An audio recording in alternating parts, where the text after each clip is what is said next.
Well, thank you for being on the show, Jay. Oh, of course, Jesse. I'm so excited. This is awesome. Well, for those of you who don't know Jay was the only judge who voted for me at Comic Wars. I was.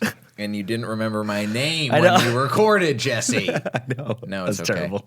You knew I hosted a game show, which is good enough. Yeah, well, so how that came out was Miranda. I told Miranda I kind of wanted maybe to go that route and like maybe do game shows. And after our recording of the podcast, we were just talking, and she said to look you up. So I followed you immediately, and I looked at some of your clips, and they're hilarious, dude. Thanks, it's a cool little game show. Thanks. Yeah. Yeah, it's been fun. We've been doing it for almost. It's coming up on 2 years. It'll be 2 years this April. Oh, nice, nice. And how do you liking it so far? I mean, I've been thinking. I feel like we're in a really great spot because it was, the first. Anytime you're developing a show, it takes a while to really get the format dialed in to like 100%. 100%, yeah. And I think that in the past couple of months, we finally got to 100% with like this is how the show operates. So now we're just doing everything we can to like grow the show. Taking out on the road a little bit more. We've got, the store is bringing us back in a couple weeks. Nice, dude. Lyric Hyperion is bringing us in, so hopefully we can start doing, if not at least a monthly show here in LA. If maybe 2 a month, it'd be cool. But we also have some road dates coming up. All in February. So it's, I'm glad that we have everything figured out on the creative side. So now that we can just go like, all right, we know what we're doing. Let's hit the repeat button. Exactly. Get this thing going even faster. That's awesome, dude. Yeah. That's really cool. Was this something that you always wanted to do? Kind of like do game shows and stuff like that? I think on like a subconscious level, yeah. Like I loved game shows, and as a kid, I watched basically like the two channels I watched a lot when I was in like middle school and high school were Comedy Central and Game Show Network. There you go. Hell yeah. And when I was in college, they had a game show on the on-campus TV channel, so I hosted that. No kidding. Sophomore through senior year. Where'd you go to college? I went to Elon University. Elon, okay. It's in North Carolina. It's kind of in the middle of nowhere. Okay. But yeah, I started doing that, and then I was doing stand-up then as well, and then. When I came out here, I got to this point where, like, I had produced a bunch of stand-up shows, and I helped produce Roast Battle for a really long time. Okay. And I'd gotten to this point where, like, I was so busy with I write for TV also. I work in, like, game shows, reality shows, competition shows, that kind of thing. So everything is kind of, like, lining in that direction, right? Right. And I got to this point where I'd been asked to produce a show and they were like, hey, do you want to do a roast show? And I was like, there's already like 3 or 4 roast shows in LA. True. I don't know what I would bring new to the format, but let me think of like there's something I could do that would move the needle for me creatively. Because I also didn't want to just produce a stand-up show. Right. I produced enough of those. Yeah. I felt like I'd done the best version of a stand-up show I could ever do already. So I was like, let's do something different. And so then I just came up with this dumb game show idea that was like, let's do a game show that's like, we originally were calling it a fucked up game show, and obviously like that doesn't really it's hard to advertise that. But essentially like that's what I thought about, and I was like, all right, let's like a game show where it is difficult for the contestants.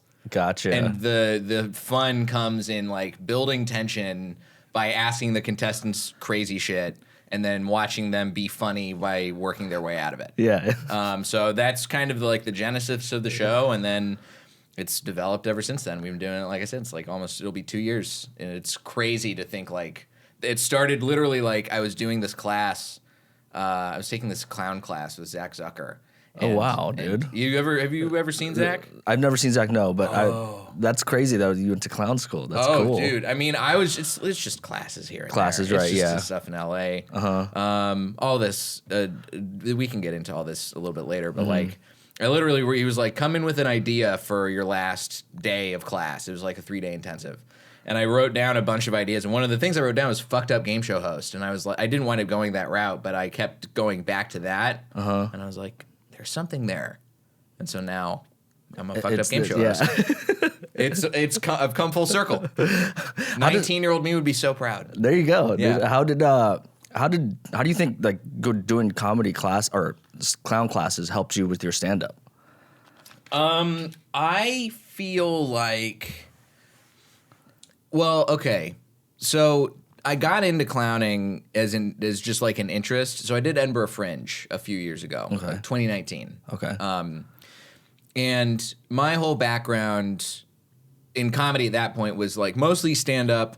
I'd done a little bit of improv. I'd taken some sketch classes, but I was mostly stand up was my mode.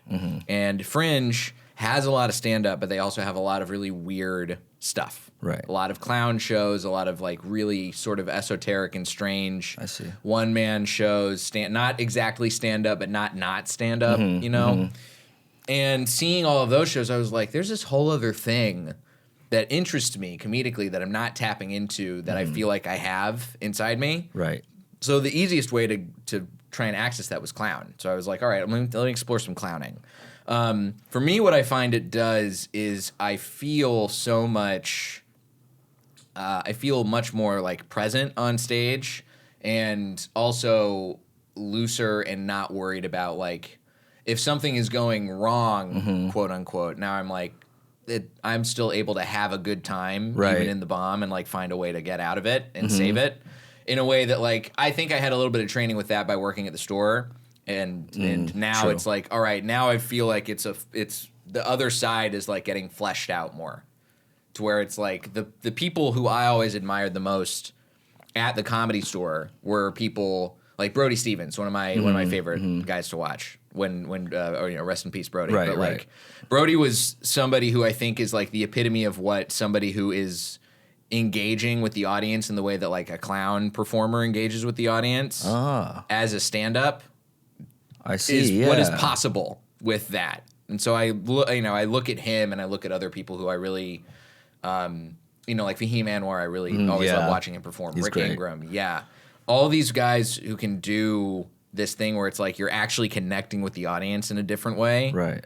And you're still such a great stand-up and joke writer, but there's an element of like freedom to what they're doing on stage that I really resonated with. That's amazing. I've actually never heard of like taking what you could like learn as a clown and on the stage because everyone talks about obviously improv is a main thing, sketch, and then one man shows as well. But the whole clown thing, that's interesting. Well, but it makes sense. Obviously, you know what I mean. It does make sense. Yeah. Well, especially too, I think there's so many. Clown is like a thing that really is very popular in LA right now, and it's there's a lot of really bad clown shows, but there's also some really like good, entertaining stuff. Right. And I've taken, I'm currently in classes with this group called Idiot Workshop. Okay. And they have really helped me out in terms of figuring out what else is in my comedy toolkit, like as a performer. What else can I tap into? Got you. What are things about like the way I move or the way I talk that I can use? Wow. And it's good to think about because then it feeds back into the main comedy outlet for me, which is stand-up. Right. So that I can think from this standpoint of like, what is this perspective that I've never considered? Yeah. And how can I incorporate that now? That's really cool, dude. Yeah. I can respect that. Thanks. That's fucking awesome, dude. Yeah. It's weird to be doing all of this like, I mean, I started taking clown classes back in 2021, so I'd been 11 years into stand-up at that point. So it's really strange, like, at this stage of the game to be, like, doing this sort of, not a re-examining of what I'm doing, but also just, like, trying to, I guess, get deeper. Right. And tap into something that I don't think I'd been tapping into. And you felt like it's kind of maybe reinvigorated the comedy? Yeah. In a sense, yeah. Yeah, Jesse. I'm reinvigorated. There you go, dude. Yeah, it's great. It's a nice. It has brought something out that I didn't know really needed to come out from a performance standpoint. And that's the physicality of it. Not even just the physicality. There's something that they talk about a lot in the classes that I'm taking where it's like not thinking about structure so much, but about like musicality and rhythm. I see. And even even long before I even did stand up, I was told I had good comic timing. Like the times I was funny was like because I said something at the right time. And it wasn't even me like trying to be funny. Exactly, yeah. I would just like say the thing and everybody would be like cracking up and like, what happened? Yeah, dude, right? But now thinking about it, it's like timing and patience and rhythm and this sort of like that is something that I am really thinking about a lot more now than I think I ever have before. Wow. And it's because of the clown classes? That's insane, dude. Yeah. Wow. It's nuts. That's wild, bro. It's crazy, dude. That's so crazy. I went into clown classes thinking I was like, I'm going to learn how to like flail around and do all this like wacky stuff with my body. And it turns out not even close. There's a whole science and like psychology to it. Yeah. I mean, everybody kind of gets what they, I think in any good class, you get what you're really looking for. True. And I think what I was actually looking for was not how to be like a big crazy guy. Even though I thought I was like, that's what I should do, is be the big crazy guy. No. And now I'm trying to figure out like what that actually means. The subtleties of it. Yes. There you go, dude. Yeah. I want to take it back to the game show real quick. What were, like, if someone like me, if I wanted to start like a game show, comedy show, what would be like in the first 6 months? What are some of the things that you could forewarn me about, like some of the failures and what to look out for? Okay. So a game show, comedy show. First of all, and I'm just going to speak from my own experience here, because that's all I got, right? 100%. I think that it is very helpful to find a venue that you can safely fuck around at. Got you. Like that's got you. The you know, and I saw this with Roast Battle too. Like I was literally at Roast Battle from maybe like the first 6 months. I wasn't there from the very, very beginning. I didn't see like Kenny and Josh battle. Okay. I wasn't seeing some of the very early battles. But I was around enough to know like it used to just be the thing that they did at the middle of the open mic. Like it was an open mic until midnight, and then they did the roast battle. There was one battle at midnight, and then it went back to open mic until like 1:30 in the morning. What the hell? Yeah. That's wild. Right. And see, that's the thing. Nobody would have known. Yeah.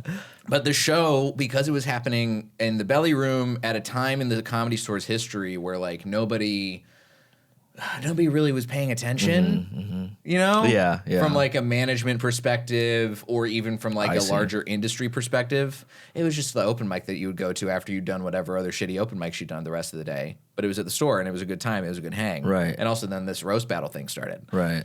But because there weren't eyes on it, it was allowed to develop into what it became because it was, it was much more organic. And I feel like one of the things that helped us out a lot was we started at the Pack Theater. That was the place that initially had pitched me on like produce a show for us. Gotcha. And we were doing it there, and it was a totally fine venue for the show. At the very beginning, like the first, I think 5 or 6 shows we did there. But then I was thinking like, all right, this show, you're not allowed to drink inside the theater. We need to do this at a place where people can drink. Yeah. Let's go find a bar. And somebody happened to tell me about a bar that he knew was looking for live entertainment. Okay. That also had some of the like technical stuff that we needed. So we went there, and this great place, the Roguelike Tavern in Burbank. And we'd been working out, doing the show there, and they're like, come and do a trial run. Trial run were great, and he was like, cool, keep doing the show here literally as long as you want. We brought it there. We did it there for a while. We started doing it at Alamo Draft House downtown. We did it there for a while. And once we had gotten it to a point, like we did it one time at the Comedy Store way back at the beginning, and it was not right for the store at that time. Gotcha. Like we still had too many kinks to work out for it to be really ready and polished enough for the store. And then just under a year later, that first store show was like December 2022. The next show we did at the Comedy Store was October 2023. Okay. And by then we'd figured out this is what the format of the show actually is. Let's give it a whirl again. And I pushed and I talked to the people at the store. I was like, listen, bring us back. Trust me. Yeah. And it has been going well since then. I mean, we've done 2 shows there. They're bringing us back for another one. So finding a place that'll allow you to like fail, basically. Yeah. You need a place to fail. I mean, that's, open mics are a place to fail for stand-up. Right. But you can't go like work out a game show bit That's at very an open true. mic necessarily. Very true. So you need a place that will allow you to put up a show on its feet and fail a bunch of times so you can figure out the format. How long did it take you to kind of figure out those kinks and to get it to where it is now? It got truly, like, I think we got it to about 80% by a year in. And then... Wow, and how many shows in a year? At that point, we had done, I think, maybe 12 shows. Oh, wow, so one a month. Maybe 14. We basically did one a month. The last couple months, we did 2 a month. Maybe we did, like, 16 shows. And that got us to a point where it's, like, 80% of the way... This is, I feel really good about this. We're still kind of, working out some kinks and tweaking some things here and there. And then to get to that 90%, it was an additional, like, 6 or 7 shows. Wow. But we did those shows over the course of 3 months. Because we did 2 in July. We did 2 in May, 2 in June, 2 in July, 2 in August. We were supposed to do 3 in August, but I had COVID. Then we did 3. No, we did 2 in September. We were supposed to do 3, and then we got the store booking. So we were like, all right, let's cancel our September show. That's at the end of the month, so we can prep for the store show. Got you. And by the time we got to the store show, then we were like, all right, this is basically 95%. And 95% I will take. Yeah. I don't need it to be, I think shooting to be 100% is foolish. Because there are going to be things that go awry. Interesting. And the last 5%, I think, is in your flexibility as a performer and producer, and figuring out how to bob and weave as you're dealing with whatever weird shit Elements. happens. Yeah. There you go. Okay. So those are that's like the main thing is like find a place where you can fail, and then also try and do something that's not like too high concept. If you can do simplify. Yeah. The thing that we really learned was there was a lot of stuff where we were going too long with a game. Like we had this one game called Shave the Cat. That's a game that we do on the show. It's very fun. You know Save the Cat, the screenwriting book? Yeah. Okay, so the game is Shave the Cat where instead of like writing a movie, you take a movie and you fuck it up. That's fun. Yeah, it's a fun game. Yeah. And the first time we ever did the game, the whole premise, we started out with, it was a 2-round game. First round was everybody's going to get a movie that they have to ruin in 15 seconds. And then the end is you have to take one movie that shouldn't have a sequel and give it a sequel, right? Which is like fun on its own, right? But we did it and we ran the game, and the game didn't go bad. It was fun. But when we were watching the tape later, we were like, oh, this game is too long. We don't need both of these segments. So now when we do the show, the times we've done the game since then, we've only done that first section. Oh, wow. Because we've learned we don't need to do the hat on the hat. We don't have to have the extra thing. Got you. Because the first part's just as funny anyway. Got you. And it's one of those things that like I go, in stand-up, I think the way that my process is, and I'm not sure what your process is like, but like I think this comes from roast battle a little bit too, where like I tend to overwrite everything. And then I have to edit and scale back. Yeah. And it's important to remember that just because it's not officially like a script in a game show, there is still editing to the format you need to do and dialing back, and less is more. Right, yeah. Which, hey, I mean, you gotta learn by doing. Exactly. Trial and error. Exactly. Yeah. So you were obviously a roast battle legend of some sorts, dude. Fucking Jeff Ross even said that you're one of the best roasters in LA. He did. You said something that was really interesting to me. You said doing roast battle helps you tap into your true comedic voice. How did it do that for you? How it did that for me? Well, I didn't know that I could write mean jokes. Yeah. And tap into this like darker sensibility. I'd always liked roasts. I'd always, the ones that I'd seen when I was in like high school and college, I really loved. Roast battle, as Pat said on a couple episodes ago, it's a scary thing. Yeah. And I was too scared to do it for a while, even though I was there like hanging out. I was, helping live stream it and doing the sets beforehand. But I was like, I guess maybe I should try this thing out.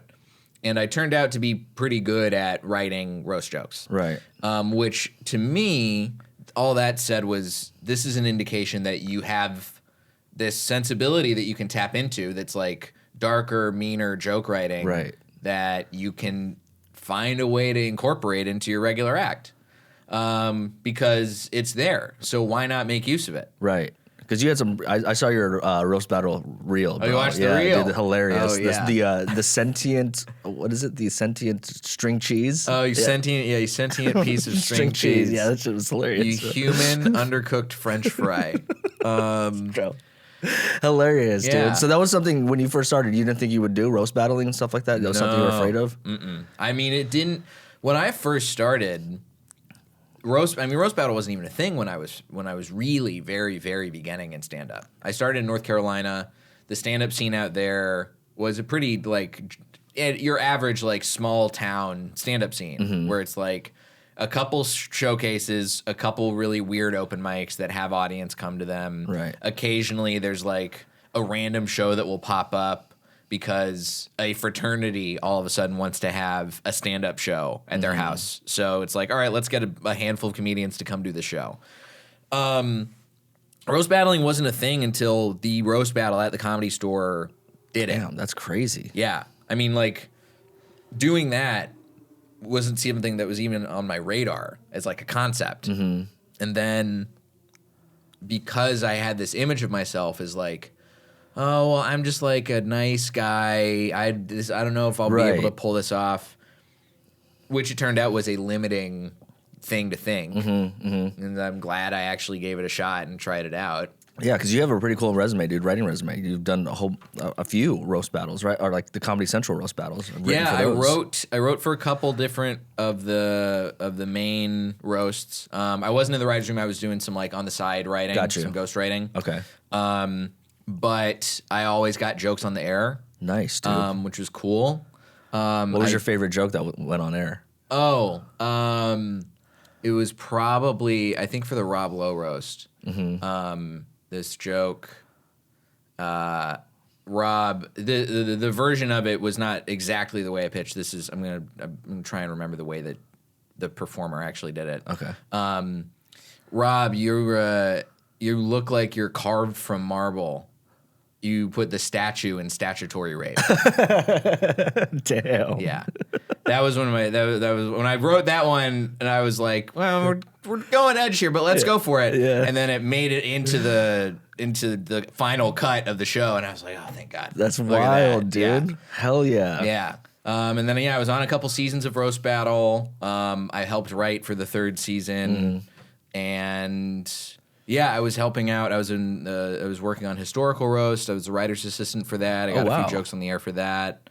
That's sick. Yeah, and then I have done a bunch of like as a random like game shows and reality shows. Right. Ever since then. That's hella sick, dude. I want to ask you a question about going back to Comic Wars.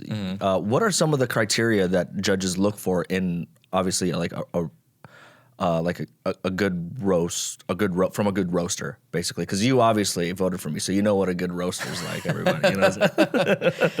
I mean, I think a lot of it comes down to taste. What I'm looking for in a roast battle, I want a joke that is succinct. I think economy of words is the most important in roast battle, more so than any other like kind of comedy. 100%. If you're gonna do a joke that is overtly structured where you have multiple punchlines, make sure that they all hit. Make sure you're actually saying the funniest thing last, which is something that I see a lot of roast battlers fail to do. Like they'll write a joke that is clearly structured to have like 2 or 3 little punchlines in it, but the first one will be the funniest one, and then this other 2 or the other one after that will just kind of flop. Wow. And it's a bad look. Yeah. I am not somebody who is against like you having your notes or your phone, but don't be like fully in your phone or your notes. 100%. Be somewhat present, like use it like a playbook, but don't be fully like reading off of it. Yeah.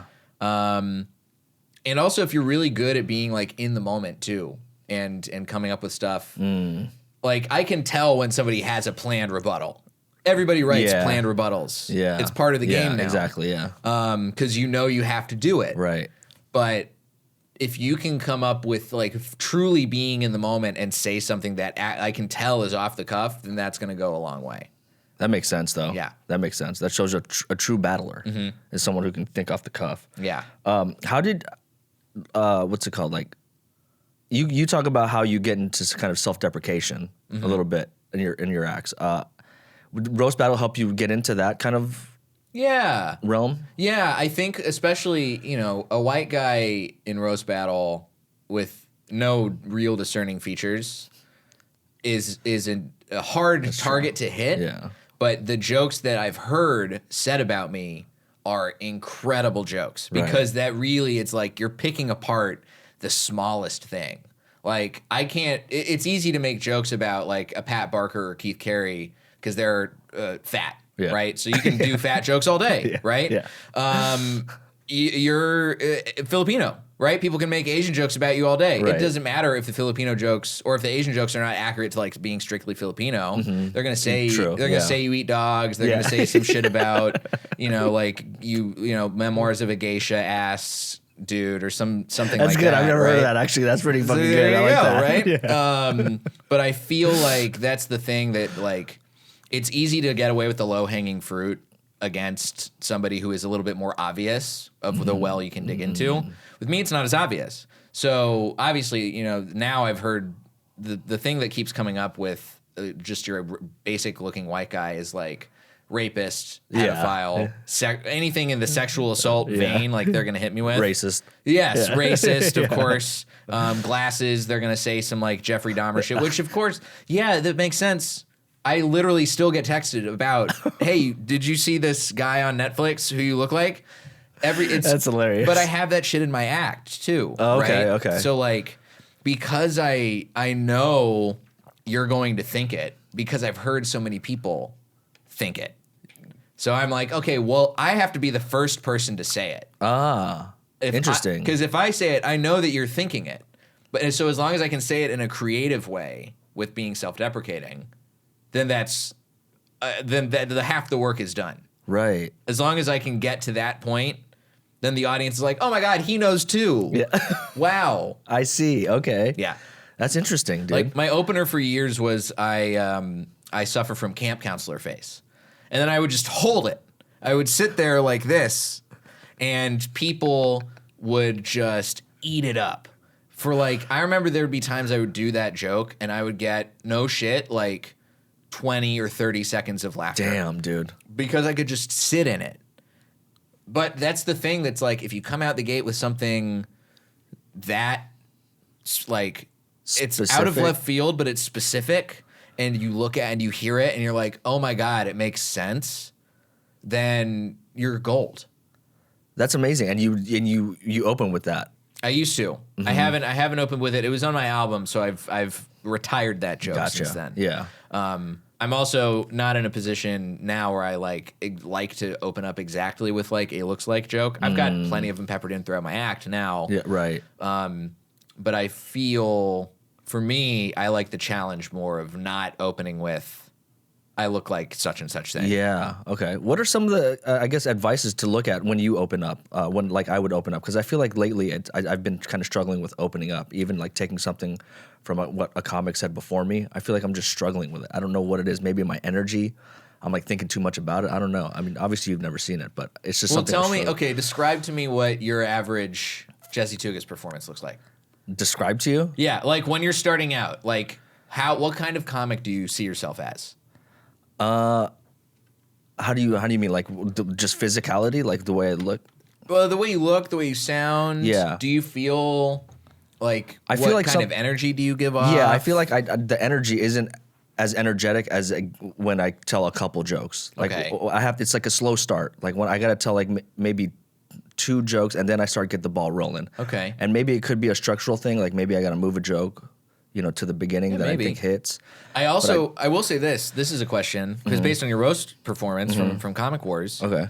you had this confidence that I am curious if you feel like you have that in your stand-up. I think so. I think it comes off. I think I'm very like still very self-conscious about if the first thing I say doesn't get a laugh, then my confidence feels like it's going to go out the window. Oh, okay. Yeah, so it's more so of like a mental thing. Sure. Like if the first thing I say doesn't get laughed that I expect, I'm like, oh fuck, like what do I do now? Okay. Like how do I get them on my side now? Sure. You know what I mean? Yeah.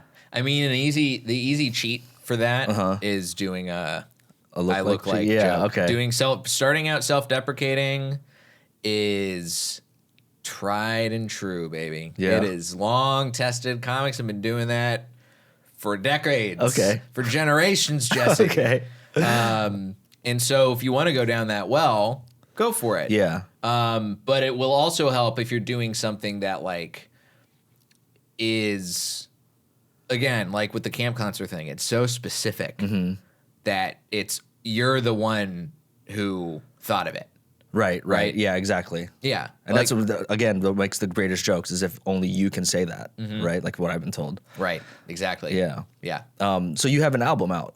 I do. Yeah. Yeah. You had just one recorded? Just Okay. one. I'm working on, I want to get another one recorded this year. I'm working on the exact specifics of where and when that's going to happen. How long are you do you record for your My first album, so it was a little bit, it's sort of an experimental album a little bit. So we Okay. had like 45 minutes of stand-up on there, but there was also a roast battle, and there's a couple sketches. And did you do the roast battle? I did. You did. And I a battled sketch. Nicole Buchanan, and then I wrote this. I wrote the sketches, but I had other people come in and do the voices. That's interesting. Yeah. How'd it go? It was great. Yeah. I mean, I feel really, as far as a debut album goes, I feel really good about how it is. I think it's a really good calling card because it's not like there's not a lot of albums out there like that. Like, Right. I'm very confident in hearing this album. It's like it's the kind of album that I would have wanted to hear when I was first starting. Got you. Like Okay. one of the albums. You ever listen to Bill Hicks?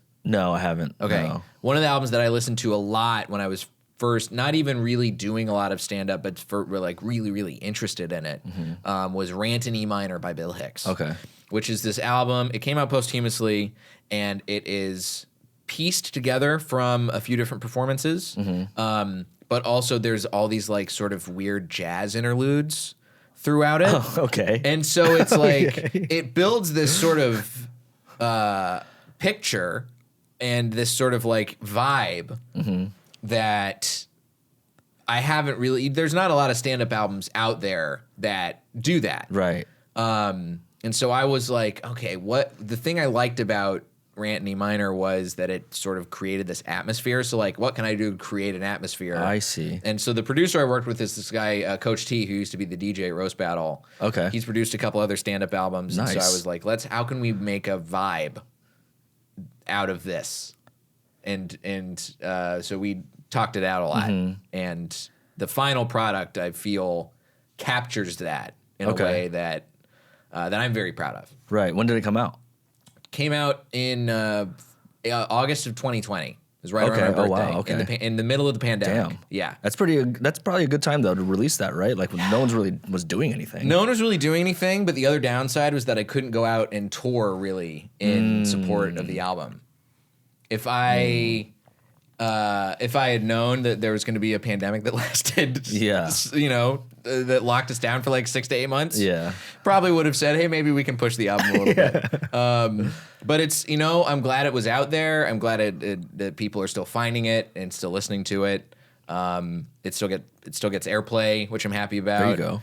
And I stand by all the jokes on that album. Yeah. I had such a great time crafting that album and putting it together. It's a great. I'll have to great check piece that of out, work. dude. Yeah. I'll have to check that out. Where can I find it? Just Wherever. okay. You can go, wherever you Spotify or Okay. Apple Music, wherever you stream. My YouTube channel, I've got it fully on there. If you want to get hard copy, you can talk to me. I've got some CDs and stuff, but It's everywhere. It's everywhere. Yeah. If you have a way to listen to music, you can listen to it. Okay, fair enough. Hell yeah, dude. So you don't run any of those jokes then from that album anymore? There might be one that's still in my act, but I feel like I just found a way to actually get rid of that one joke. So I feel like I actually might be at a position where it's like fully divested. Would you retell a joke a different way? like one of those jokes a different way to make it new, or? I have. So it's. I feel like there's some themes that keep coming up on the album that like continue to come up in my act now. Right. Where it's like growing up in Texas. Got you. Being sober, looking like this.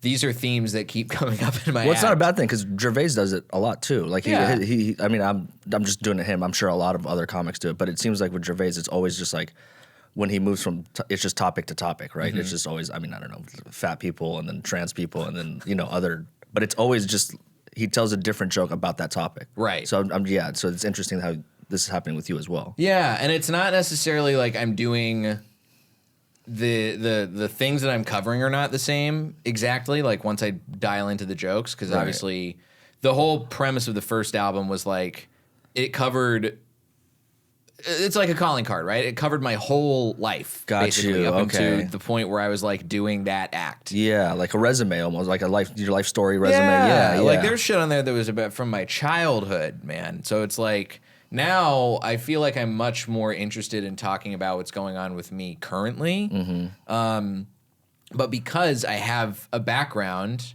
of course, the stuff that's in my background is going to like keep coming up. Yeah, as a theme in my act. Right. So as long as I can keep finding new ways to comment on it, then then I'm fine with that.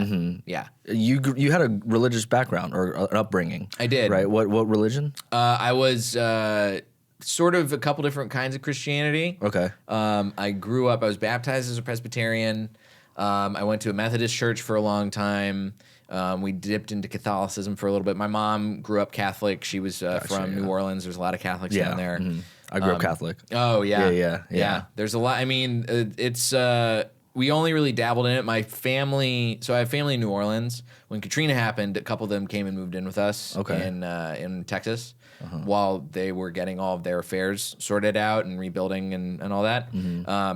So we did a little bit of like going to the Catholic church because it's what my grandma and my cousins were used to. Right. But yeah, so then, but all of that kind of fell away like by the time I was like a junior, senior in high school. I was like, I'm over this. Yeah. Was it just you or your whole family? I mean, I'm the only one. I'm not sure about my sister. I don't think my sister is particularly religious.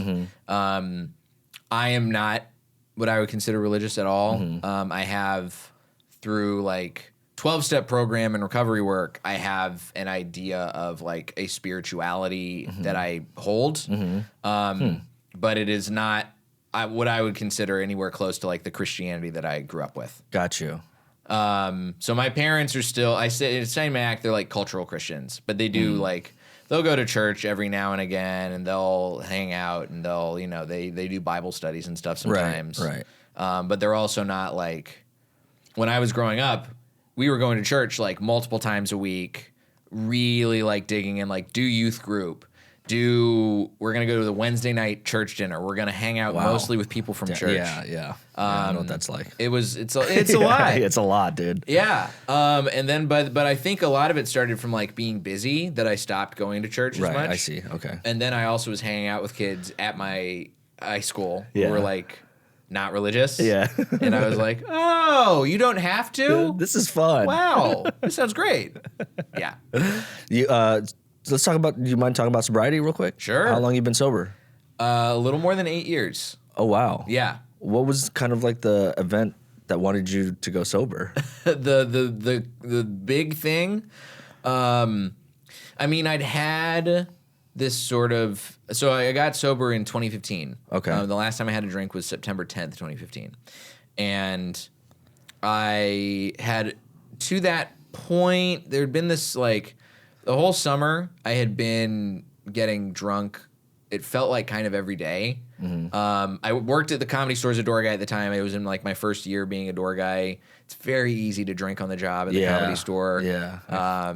And I was like, I blacked out a lot when I drank, and I started to black out. Like there were times when I would black out while I was on the clock. Oh, shit. Yeah, and I would find out about it after the fact. They were like, yeah, you threw this guy out last night. And I was like, what? I don't remember doing this at all. Oh, shit. They're like, yeah, you literally like shoved a guy into the street off the patio. And I was like, oh, shit, I had no idea. And then I started to like, go through, like I would black out and then I would like wake up in like a crazy situation. Like I remember there's one time that summer I was in New York. I was going to go to a wedding, but I was in the city for a few days beforehand. And I was hanging out with some friends of mine. I blacked out, and then I came out of the blackout several hours later, just running down the street in like the financial district. What the fuck, Yeah. dude? My phone was dying. I had like 5% battery. I didn't have any money in my wallet. Damn, I didn't know dude. what to do. But that was like scary. Yeah. But my friends were just like, wow, because they didn't know it was. I was like feeling bad and embarrassed and ashamed of all this stuff. They're just like, wow, Jay, you wacky guy. Cool. And I was like, is this wacky and cool or is this bad? And that happened a few more times that summer. There was one time I was working at the store. I was supposed to go in for work, and I was out day drinking with a bunch of people. And there's this girl who I had a crush on who we were like, it was finally starting to happen. And we went out, and I was like, well, let's go back to my place. And then I was like, oh, fuck, I have to work. So I drove to the comedy store. Fucked up To try and get somebody to like cover my shift. And I parked and I got somebody to cover my shift. I think it might have been Frank Castillo, because me and Frank were boys. We were door guy. We got hired at the same time. Nice. We lived together at the time. And I was like, buddy, I got this. It's finally happening with Alex. Can we make it, please? And he's like, okay, I got you. And then I tried to back out. That's the homie, dude. Dude, he's the homie. But I had parked in the lot at the store, and I backed my car, and I bumped into Adam Ray's car. No way, dude. Now there was no damage to either of our cars. If Adam ever hears this is the first. Sorry, Adam. I'm sorry that I rear-ended your car. But there was no scratch on either of our cars. Good news. We can talk. We'll figure it out. But Frank was like, dude, you gotta go. You gotta like call an Uber or something. I'm not gonna let you drive like this. And that was a moment where I was like, huh, this is bad. And then my last actual drink, I drank on Labor Day. I'd come off of like a weekend bender, and I was like, okay, I have to work tonight. I'm not going to drink today. And I did not drink that day. And I showed up to work pretty fucked up. Oh, my God. It was potluck. It was Monday. I got there, and I was feeling sick. And I had another door guy, like, cover my shift. I went and did my spot. I got a drink, I clocked out, and then I got another drink, and then I went home, and then I had a tall boy PBR in our fridge. Damn, dude. I popped the cap, and then I was like, oh, I don't need this. And then that was my last time I got drunk. No shit, dude. My last actual drink was like 2 days after that, but that was the last time I ever got drunk. Because I was like, this is too much. 25. Damn, I just dude. turned 25. That's wild, man.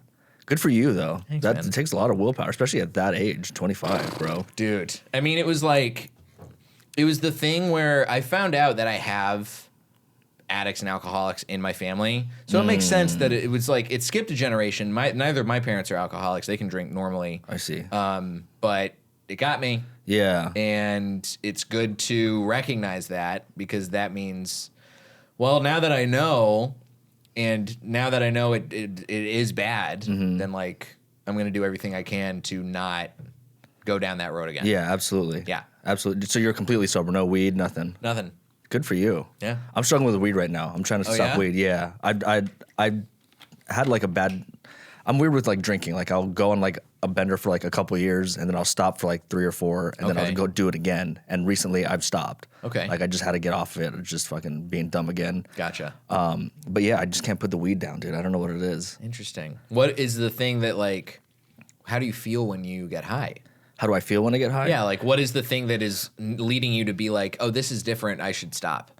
What is the thing leading me to want to stop? Yeah. Basically, I think it's just, obviously stand-up has a lot to do with it, right? Like getting stoned before a mic is not a good thing, even before shows, anything, just doing that. And then like now it's just like, I'll do it, and like I feel like I'm getting lazy where I'm not writing now. So it's affecting that as well. Yeah. You know what I mean? Yeah. I do it just because I feel like it isn't like an anxiety thing. Like if I don't do it, I feel anxious, and it helps me calm down. But a couple months ago, I had stopped completely for like almost a month, and that was like the most productive I was, and then I fucking just started doing it again. Okay. Yeah. So. Well, here's the thing. So like that anxiety, I think, is probably also from the anxiety of performing.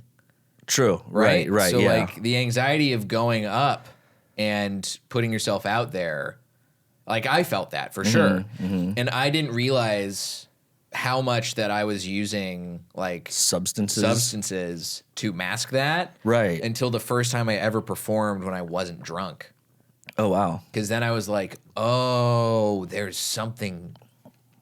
Like it felt like I was literally behind a wall. But you still kept drinking though, right? After you did it sober? After that first set where you did it sober? No. I like see. Okay, first so set, I see. like truly sober. Right. Got you. I'd not like, I would go on stage. I'd have like a shot before I would go on stage. I wouldn't be like fucked up, but I would have like something. Feeling loose. Yeah. Yeah. But the first time that I ever went up where there was nothing in my system, like fully sober, I was like, oh, wow.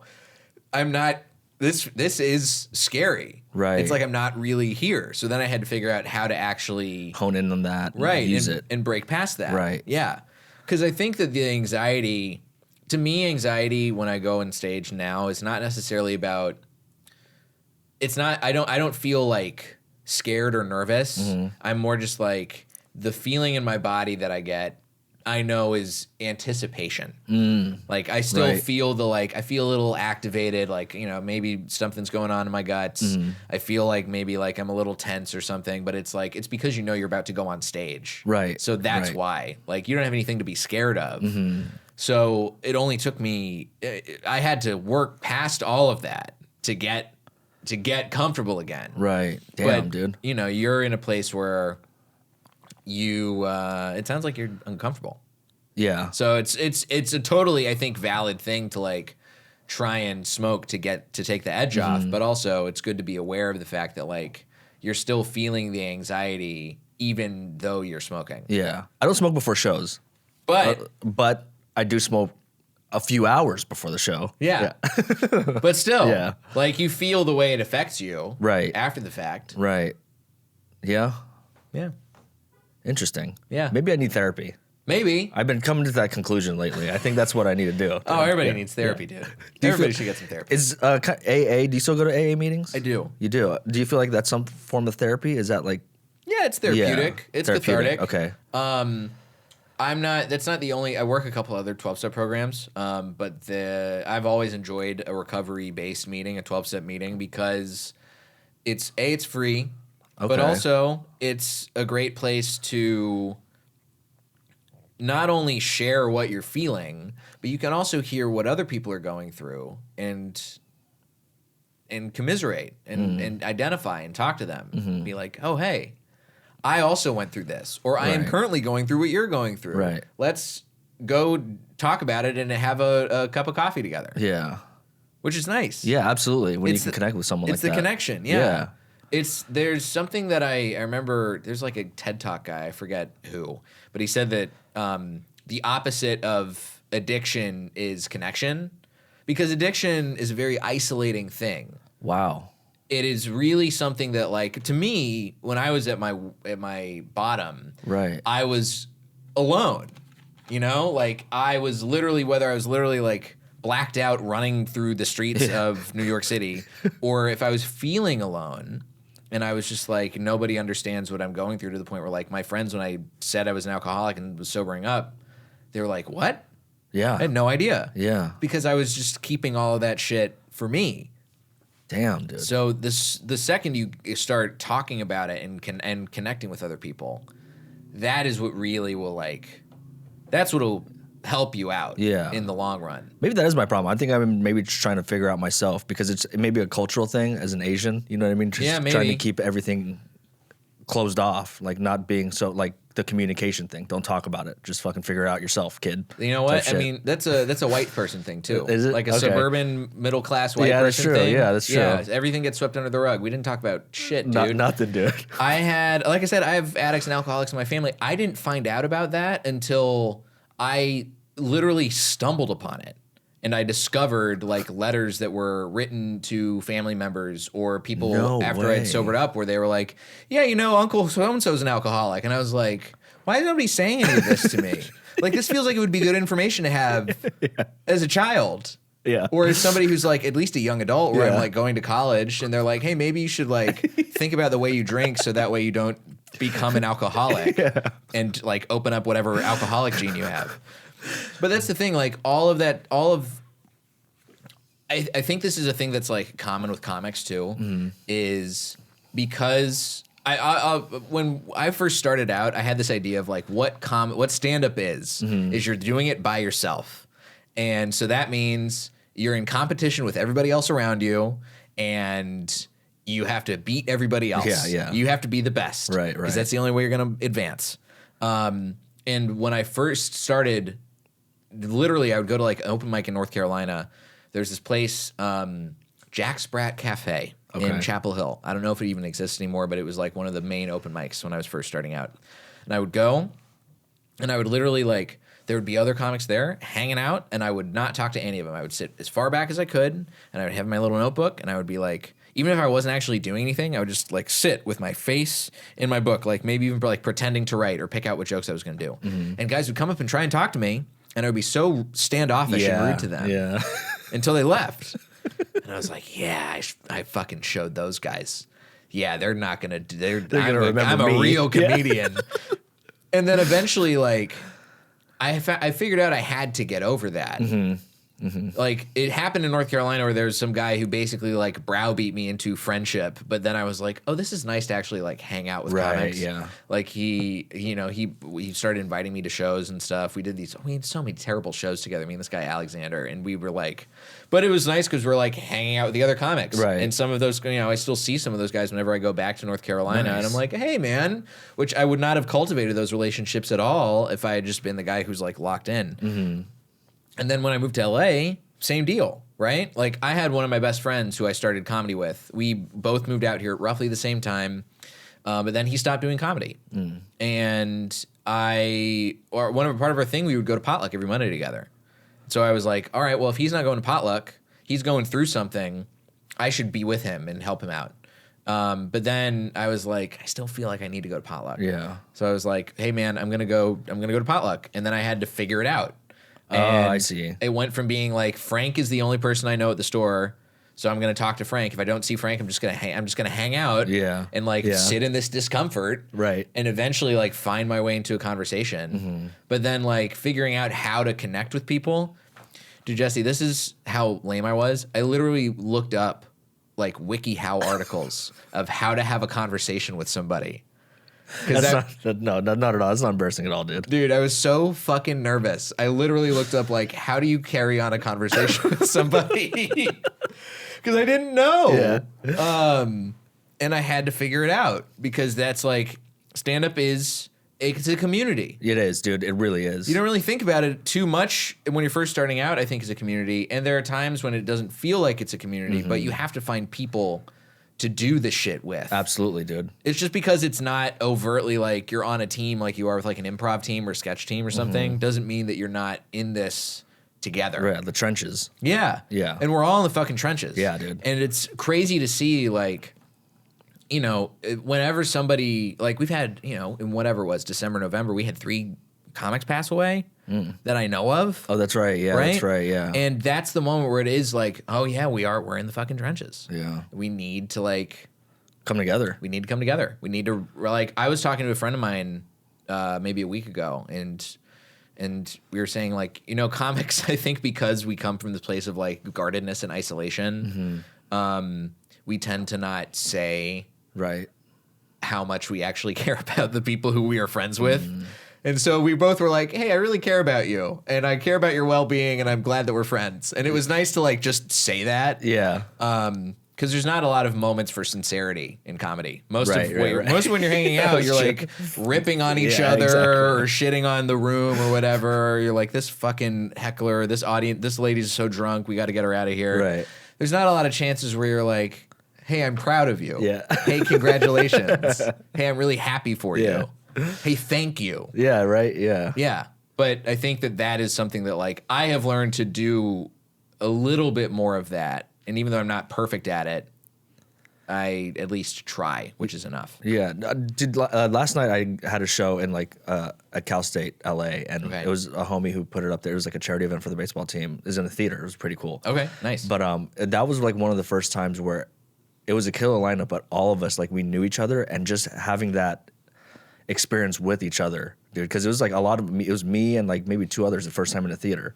And we were just like, fuck, this is like dope that we get to do it together, and like we're just having fun time. So like the whole community thing, like that was the first time where I was just able to kind of just bask in it. I'm like, dude, this is dope. Like this is fucking dope what we're doing. Yeah. And again, like 6 months in, 7 months in, you know what I mean? Something like that. And I don't know, it's just, I appreciated that. It's a nice thing to feel. Yeah. And I think you gotta... And so supportive, dude. Everyone was so supportive of each other. Like, all our energies fed off each other every time we went up there. It was great. You gotta cherish that shit, dude. Dude, I really did. That was a fucking great experience, bro. That's what I loved about. That's what I love about Roast Battle too. Roast Battle is it's a great community. Yeah. I used to be very heavily involved. I'm not as heavily involved as I used to be. I still go by and host, and I'll do judging every now and again. Okay. But it's still like, it's a community. Yeah. And I still love the vibe of the show and the people who are around it. Yeah, dude. And I think, there's this thing that like I get caught up in sometimes where it's like, I think this is not unique to me, but other comics' success sometimes will get on my nerves, right? And I'll see somebody getting something, I'm like, why didn't I get that thing? Right. Why didn't I even get this opportunity? And the more I find myself sitting in that, that's when I go, oh, I need to go like be a part of stuff. Because every time I do something and I'm taking it from the like arm's length of like, wow, I can't believe they did this thing. What an affront to me. That just means that I am trying to distance myself. Right. And I'm trying to isolate. Yeah. Yeah. And so whatever I can do there's a thing we say in 12 Step Stuff about contrary action. So to me, the contrary action of that is like, all right, maybe close your phone. Maybe don't look at social media, the thing that's pissing you off. Yeah. Maybe go to a show to support a friend tonight, even though you don't have a spot. Maybe go do an open mic and fuck around and not worry about if this is super polished or good, because it'll be good to see your friends. Oh, that's an interesting way to fucking look at everything in life, dude. Yeah. And so you feel like you're taking the steps now to kind of just go out there and like be more embracive of the community? Yeah. Yeah. Yeah. I feel like I obviously when I'm working a writing job, it's much more difficult to do that because my schedule gets real wacky. Yeah. So right now I'm fortunate. I don't have a writing job, so I can do whatever I want. And so that means if I don't have a spot, I am going to go maybe see a friend's show, see a show that's like seems interesting to me, or just go hang out at open mics and try and, tell some jokes. Yeah. Or even, crazy idea, go hang out with non-comic friends of mine sometimes. Like I had a game night. I went and played games with friends, like my fiance and some of our friends this week. Didn't have to go tell jokes. You know what? We're going to play Rummy Cube and we're going to drink sparkling water and we're going to have a great time. There you go. And it was nice. Yeah. Yeah. I haven't done that in a while, actually. Just go hang out with regular friends. I haven't done that in a very long time. It's hard, especially when you're early in stand-up too. You shun regular friends because you're in the trenches. Yeah. You're like, I'm on the grind. I got to get up as much as I can. Yep. Which I do think there is a value to getting up a lot when you're first starting out. Like when I was in my first open mics or shows. Both. Okay. Both. Any opportunity to get stage time, especially where you're at, you said 6-7 months in, you got to take it. Yeah. You can't really afford to be discerning. Unless something seems like actively dangerous, then I would take the shot. Yeah. Like, go for it. Okay. Because there's a whole thing where I misconstrued it, but everyone was like, don't put your name in the improv or like the set of the night until like you're a year in.